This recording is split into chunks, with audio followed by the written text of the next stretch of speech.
Yang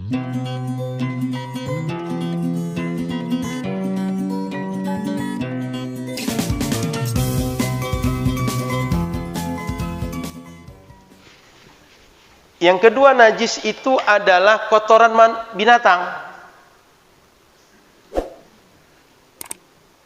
Kotoran hewan najis semua. Baik hewan kaki 4 atau tidak, itu najis semua. Kecuali binatang tertentu nanti yang diberi keringanan. Contoh kotoran ikan. Nah, kotoran hewan, baik urin dia, tinja dia, itu najis. Maka kalau kita nanti kena atau terinjak kotoran hewan, apakah kotoran kucing, kotoran anjing dengan anjing beda ya, kotoran kambing, kotoran sapi, kan boleh jadi kita berangkat dari rumah ke masjid, menginjak ada kotoran tertentu yang masih basah di jalan. Nah, kotoran hewan ini najis. Najis yang lain adalah darah yang mengalir. Kenapa disebut darah yang mengalir? Kita ini dalam badan kita darah semua. Dalam badan kambing darah semua. Tapi kan kalau tak mengalir keluar tak jadi najis. Makanya ulama menyebutnya ada musail. Darah yang ngalir dari badan kita, ngalir dari hewan yang lain. Maka darah yang ngalir dari badan kita karena luka atau sebab yang lain itu najis. Kemudian disebutkan oleh mu'alif kecuali yang jumlahnya sedikit. Sedikit itu barangkali ketika kita coba ukur, mungkin sebesar koin yang 1.500 itu. Apa yang besar sekarang koin itu? Dulu 100 rupiah yang besar koin itu. Dibanding 500 besar 500 ya? Besar 500 ya? Kalau dulu, masa saya kecil yang gambarnya kayak wayang belakang itu koin 100 itu yang paling besar bentuk koin. Kalau sekarang mungkin 500 ya. Nah, darah misalnya ada darah keluar sedikit dari luka kita, tapi sebesar cuma koin itu dianggap dimaafkan. Dia najis tapi dimaafkan. Katanya tidak dimaafkan kecuali darah yang sedikit. Itu maksud dari muallif tadi. Atau nanah yang sedikit.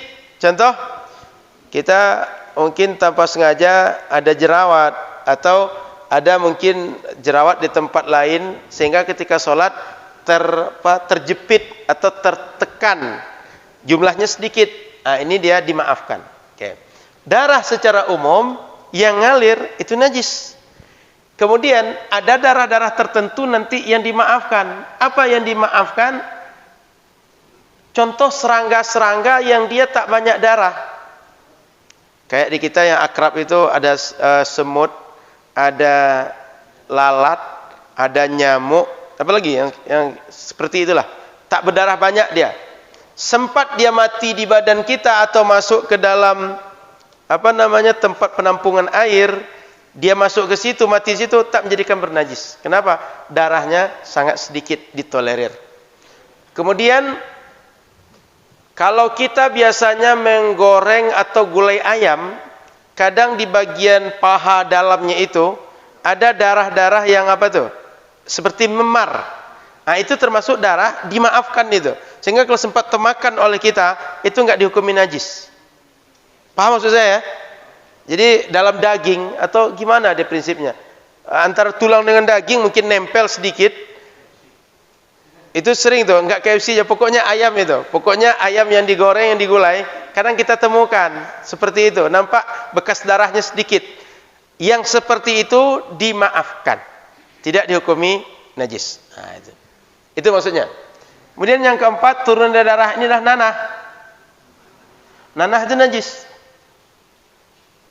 Kemudian kecuali sedikit seperti contohkan tadi, yang disebutkan tadi. Yang kelima, najis itu muntahan. Muntahan itu bukan muntahnya najis, karena muntah itu pekerjaan. Muntahan itu artinya yang keluar saat kita muntah. Itu yang najis. Maka kalau sempat pakaian kita kena oleh muntahan tadi, baik dia cair atau dia ada tambah nasi, tambah yang lain, karena keluarnya macam-macam tergantung apa yang kita makan. Nah, jadi muntahan itu bekasnya menjadikan tenggorokan kita bernajis. Kemudian pakaian kita, badan kita kalau kena jadi bernajis. Oke. Kemudian selain muntahan, yang keenam, bangkai. Bangkai najis. Ini efeknya Bapak Ibu bukan sekedar bersuci, tapi dikonsumsi pun tak boleh. Jadi najis dikonsumsi tak boleh. Maka ketika disebut bangkai, bangkai itu kan tak akan kita gunakan untuk wudu, Ustaz. Kan gitu pikiran nanti. Tapi dia kan akan masuk ke dalam air yang kita gunakan untuk wudu. Boleh jadi nanti kita punya penampungan air, tangki semacam, masuk bangkai ke situ, mati tikus di situ. Nah, itu kenapa dibahas di sini. Termasuk nanti ada bangkai yang mungkin ada orang makan bangkai tertentu mungkin. Nah, di situ pembahasannya. Bangkai najis kecuali disebutkan di situ. Bangkai ikan. Maka kalau sempat ikan di laut itu atau di kolam kita mati dia masih segar, itu boleh kita masak. Kecuali dia sudah busuk, sudah tak layak lagi, sudah tak sehat, tak fresh lagi, baru tidak kita makan. Kemudian belalang. Kemudian bangkai manusia. Nah, sekali lagi bangkai manusia ini dia meskipun tak najis dengan kira pula nanti halal dimakan. Sehingga orang mati nanti di mutilasi. Ya, mutilasi istilah sekarang ya. Dimutilasi, makan nanti mana hatinya. Ada kejadian di masa Nabi itu, seorang sahabat Nabi Hamzah itu saking marahnya Hindun, Wahsy sebagai budaknya Hindun itu suruh untuk mentarget Hamzah. Kalau mati Hamzah nanti ambil hatinya, dia makan, dan dia makan mentah-mentah.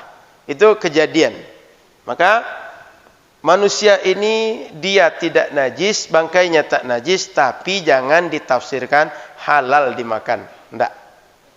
Walaqad karramna bani Adam, kata Al-Quran surat Bani Israel. Kami muliakan manusia. Manusia ini tak saja muslim, muslim dan non-muslim. Maka ketika manusia meninggal, dia diperlakukan tetap dengan baik.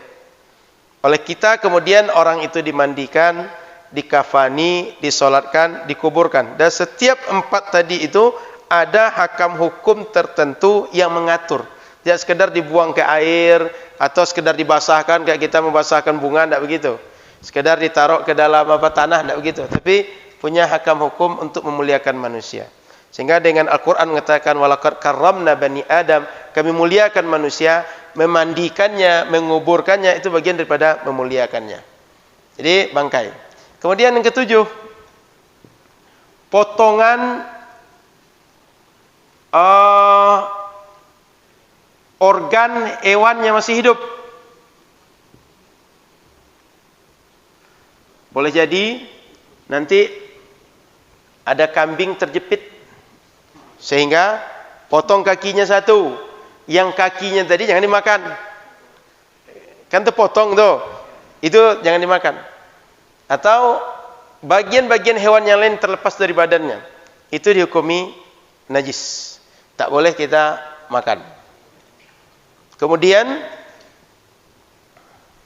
yang kedelapan, tambahan dari najis ini adalah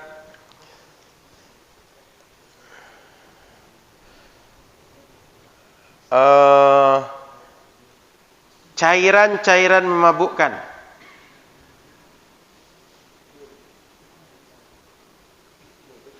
Oke. Cairan yang memabukkan. Dalam mazhab Syafi'i, khamar bentuknya umumnya cair. Dia tidak sekedar haram dikonsumsi, tapi zatnya itu dihukumi najis. Sehingga kalau sempat khamar itu kena pakaian kita, itu harus dibasuh. Baru kita sholat. Kemudian di dalam mazhab yang lain dihukumi cairan ini tak najis, tapi mengkonsumsi dia tak halal, mengkonsumsi dia haram, berdosa. Ini sedikit perbedaan. Bahwa dalam mazhab Syafi'i tak sekedar khamar yang memabukkan itu, kita tak pandang nama, tapi pokoknya cairan apa saja yang bisa menyebabkan orang mabuk diminum, benda itu secara zat najis dan diminum, dikonsumsi haram hukumnya. Okay. Cairan yang memabukkan. Ini perlu kita bedakan antara khamar dengan alkohol, itu dua hal yang berbeda. Tapi alkohol ada yang punya sifat khamar, yaitu dia bisa memabukkan. Yang menjadi terlarang dalam syariat adalah setiap yang memabukkan. Mau banyak, mau sedikit, pokoknya dia bisa memabukkan, banyaknya haram, sedikitnya juga haram. Mau apapun namanya nanti. Terserah orang menyebutnya namanya apa, kemasannya apa, bentuknya apa. Yang penting dia bisa memabukkan kalau dikonsumsi. Sedikitnya dia najis, sedikitnya dia haram, banyaknya juga haram. Sehingga jangan terpikir nanti, Ustaz, dia kalau disetetes dia nggak mabuk. Nggak apa-apa, coba setetes gitu. Sedikitnya, banyaknya, yang penting dia memabukkan. Dia dihukumi haram. Kenapa kita bedakan antara khamar dengan alkohol? Karena banyak makanan-makanan mengandung alkohol, tapi dia tak memabukkan. Contoh makan apel ada alkoholnya, makan tapai ada alkoholnya. Jenis makanan tertentu ada yang kadarnya tinggi, tapi dia tak memabukkan. Maka alkohol ada yang bersifat khamar, ada yang tidak. Yang bersifat khamar memabukkan itu dalam mazhab Syafi'i adalah najis. Paham ya? Okay. Yang ke-9 tambah 10, ini 9-10 ini poinnya. Anjing, babi, peranakan dari anjing dan babi atau satu di antara keduanya.